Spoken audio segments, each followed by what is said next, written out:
My girlfriend yelled in front of everyone. "You could never be a good husband. I'm not going to marry you." I didn't say anything. I just looked at her and walked away. Later that night, I suddenly got a message from her friend. "Do you even know what happened after you left?" I'm 29, and until 3 weeks ago, I thought I had my life figured out. I'd been with Sarah for almost 4 years. We met at a mutual friend's birthday party, hit it off immediately, and within 6 months we were living together. She was a paralegal at a mid-sized firm downtown. I work in logistics management. We weren't rich, but we were comfortable. We talked about marriage. We'd even looked at rings together last Christmas. She'd pointed out this elegant sapphire one at a jeweler in the mall, and I'd secretly gone back 2 days later to ask about financing options. The night everything blew up was supposed to be celebratory.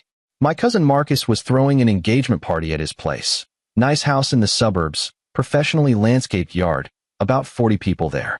Sarah had been acting weird all week, distant and snippy, but I chalked it up to work stress. She'd mentioned her boss was being difficult about some case deadlines, and she'd been staying late at the office 3 or 4 nights that week. I'd even offered to bring her dinner one of those nights, but she'd said no, that she'd just grab something from the deli downstairs. We arrived around 7. The party was already in full swing, music playing from outdoor speakers, people clustered in groups around the patio and living room. I was talking with Marcus and a few of my friends near the kitchen island when Sarah walked up with a drink in her hand. Her face was flushed, and I could tell she'd already had at least 2 glasses of wine. Maybe 3. "Can we talk?" she said, but her tone wasn't quiet or private. It was loud enough that Marcus stopped mid-sentence and looked at her. "Sure, what's up?" I kept my voice calm, trying to steer this toward something normal. "I'm serious. We need to talk about us." I glanced around. People were starting to look. Marcus's fiancée, Jennifer, was watching from across the room with a concerned expression. "Okay, let's go outside." "No." She cut me off, her voice getting louder. "I'm tired of pretending. You know what? I don't think this is going to work." My stomach dropped. The music suddenly felt too loud. "Sarah, this isn't the place. You could never be a good husband. I'm not going to marry you." The room went completely silent. Every single person was staring at us.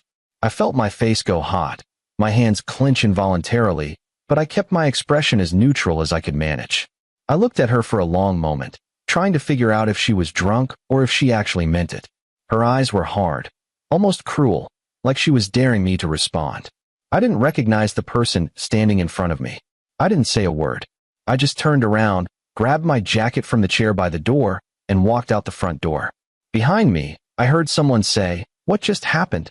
And then the murmur of voices starting up again, but quieter, gossipy. I drove home in complete silence.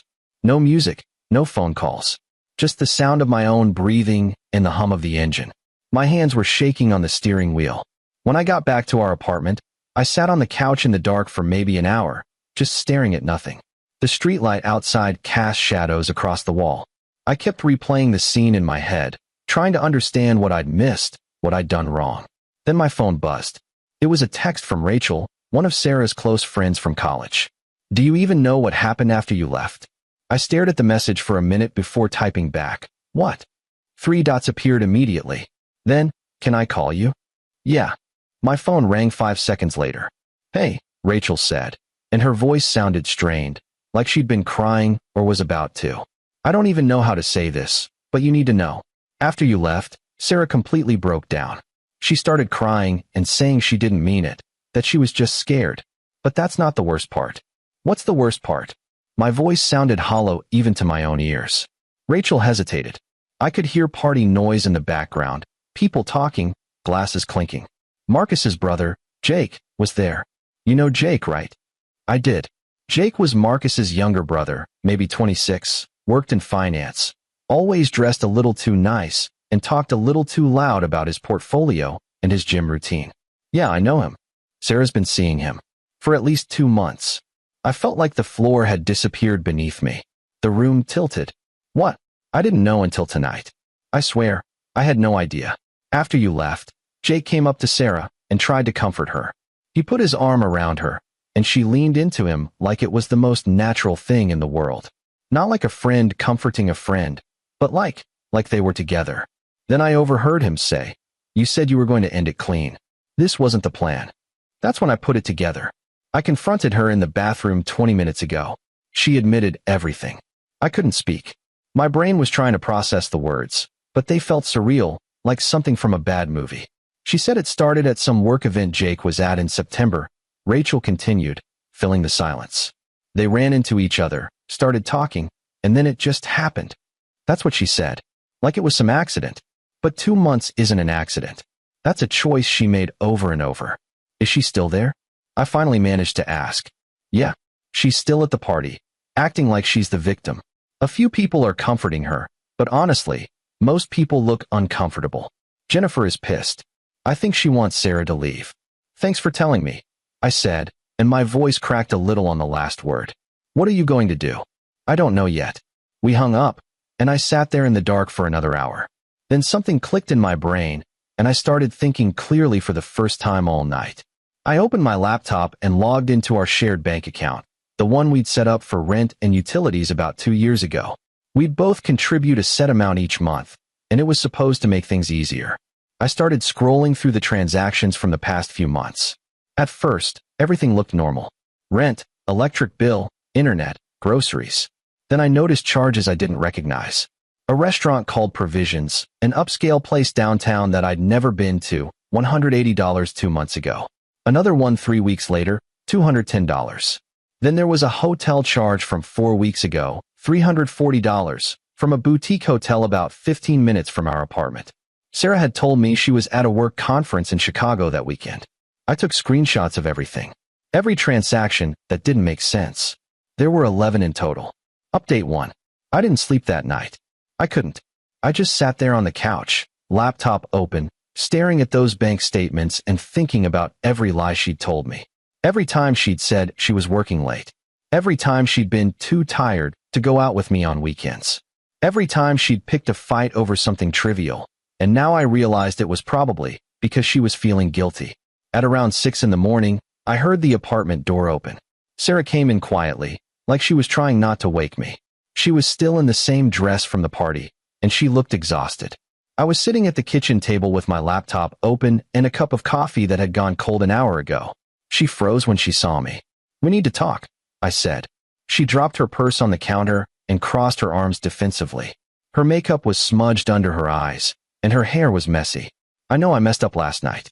I was drunk, and I didn't mean. How long have you been sleeping with Jake? Her face went pale. All the color drained from her cheeks. What?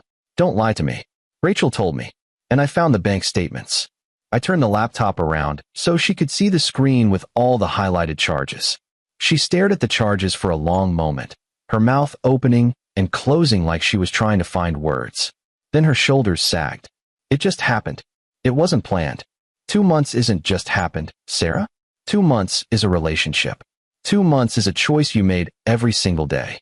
I was confused, she said, and her voice cracked. You and I have been together so long, and I started wondering if this was really what I wanted.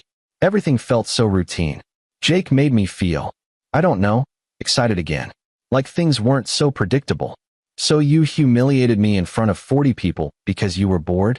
I could feel the anger rising now, hot and sharp in my chest. That's not fair. No. What's not fair is that I spent 4 years building a life with someone who was shopping for upgrades behind my back. What's not fair is that I was looking at financing options for an engagement ring while you were spending our shared money on hotel rooms with my cousin's brother. She started crying then, but it felt manipulative. The tears felt like a tool she was using. I'm sorry. I really am. I made a mistake. Can we just talk about this? Can we try to work through it? There's nothing to talk about. I want you out of the apartment by the end of the week. This is my place too. The lease is in my name. You moved in after I'd already been here a year. Check the paperwork if you don't believe me. She stared at me like I'd slapped her. You're really going to throw me out? You threw us away the second you got into bed with Jake. I'm just making it official. She left the kitchen without another word. I heard her bedroom door slam shut, and then I heard her crying through the wall. I didn't feel bad. Update 2. Sarah moved out 4 days later. She tried to take some furniture that I'd bought before we even met, the coffee table, a bookshelf, even the good blender, but I had the receipts saved in a folder on my computer, and she backed down. The whole process was cold and mechanical. We barely spoke except for logistics. I'm taking the dishes. Those were a gift from my mom. Fine. That kind of thing. Her parents came with a U-Haul on Saturday morning. Her dad wouldn't look at me, and her mom gave me this pitying look like I was the one who'd messed up. I didn't bother explaining anything to them. Jake, on the other hand, tried to reach out. He sent me a long text message 2 days after Sarah moved out, apologizing, saying he never meant for things to go this far, and that he respected me too much to let this ruin my relationship with Marcus. The text was 5 paragraphs long, full of phrases like, "I take full responsibility," and "I hope we can move past this eventually." I didn't respond. I deleted it and blocked his number. 2 days later, Marcus called me. "I heard what happened," he said. "Jake told me his side, but I wanted to hear yours." I gave him the full story. Every detail. The public humiliation, the affair, the bank statements, the hotel charges, the lies. Marcus listened without interrupting. Marcus was quiet for a long time after I finished. Then he said, "I'm sorry, man. I had no idea. Jake's my brother, but what he did was beyond messed up. I'm not making excuses for him. I appreciate that." For what it's worth, Jennifer already uninvited Sarah from the wedding. She was supposed to be a bridesmaid. And I'm keeping Jake on a very short leash. He's not in the wedding party anymore either. Jennifer wanted him completely uninvited, but he's still my brother, so he can come to the ceremony, and that's it. No reception. That gave me some small satisfaction, but it didn't fix the betrayal. Nothing could fix that. Update 3. About 2 weeks after Sarah moved out, I got a message from her on Instagram. It was long and rambling, basically saying she'd made the biggest mistake of her life and wanted to meet up to talk. She said Jake had turned out to be different than she thought, and that she realized I was the one she actually wanted to be with. She said she'd been foolish and impulsive, and that what we had was real. I didn't even open the message fully. I just blocked her on Instagram, Facebook, and her email for good measure. But here's where it gets interesting. A mutual friend, Tyler, reached out to me a few days ago and told me the real reason Sarah was trying to come back. Apparently, Jake had been seeing someone else the entire time he was with Sarah. Some girl from his office named Amanda. When Sarah found out, she saw texts on his phone. She confronted him, and he basically told her she was just a fling. He said he'd never intended for it to be serious, that it was just fun, and that Amanda was his actual girlfriend. Sarah was devastated. Tyler said she showed up at his apartment at 10 at night crying, asking him what she should do. And then, to make things worse, she got fired from her job the same week. She'd been showing up late repeatedly, missing deadlines, and she'd gotten into a screaming argument with her boss about some filing mistake. Her boss had apparently been lenient for weeks, but the argument was the final straw.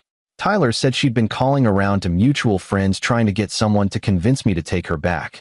No one would help her. A few people told her explicitly that what she did was unforgivable. Final update. It's been 3 weeks since that night at Marcus's party. I'm still processing everything, but honestly, I feel lighter. The apartment is quieter, sure, but it's mine again. I rearranged the furniture, got rid of anything that reminded me of her, threw out pictures, donated some books she'd left behind, even replaced the sheets on the bed. I started going to the gym in the mornings before work, and I've been reading more. Little things that make me feel like I'm reclaiming my life. Marcus and I are still close. His wedding is in 2 months, and I'm still invited. I'm even back in the wedding party as a groomsman. Jake won't be at the reception. Marcus held firm on that. Apparently, Jake and Sarah tried to make things work for about a week after she found out about Amanda, but that imploded fast. Jake blocked her number, and she tried showing up at his apartment once. He threatened to call the cops if she didn't leave. Last I heard, she moved back in with her parents an hour outside the city. She's unemployed and apparently spending most of her time in her childhood bedroom. Rachel told me she's been posting vague sad quotes on social media, the kind that are clearly about me but never mention me by name. I haven't heard from her directly since I blocked her on everything. Rachel checks in on me sometimes, which is nice. She feels guilty for not noticing the affair sooner, but I told her it's not her fault. Sarah was careful. She covered her tracks. If Rachel had known, she would have told me. I'm not dating anyone right now. I'm not ready, but I'm also not bitter. I'm just relieved. Relieved I found out before I actually married her. Relieved I didn't waste another 4 years. Relieved I didn't propose with that sapphire ring and then discover all of this a year into a marriage. Relieved I walked away when I did, with my dignity intact. Sometimes I think about that moment at the party when she yelled at me in front of everyone. At the time, it felt like the worst moment of my life. Now I realize it was a gift. She showed me exactly who she was, and I got to walk away before I was legally or financially tied to her forever. Edit 1. A few people have asked if I ever confronted Jake directly. I didn't. He's not worth my energy, and anything I said to him would have just been for my own ego. The way I see it, he has to live with being the kind of person who does that to someone. That's punishment enough. Edit 2. Someone DM'd me asking if I ever got an actual apology from Sarah beyond that Instagram message. No. The Instagram message was just her trying to get me back because her backup plan fell through. That's not an apology. That's desperation. Edit 3. For everyone asking about the ring, I never bought it. I was planning to propose this Christmas. Dodge that bullet.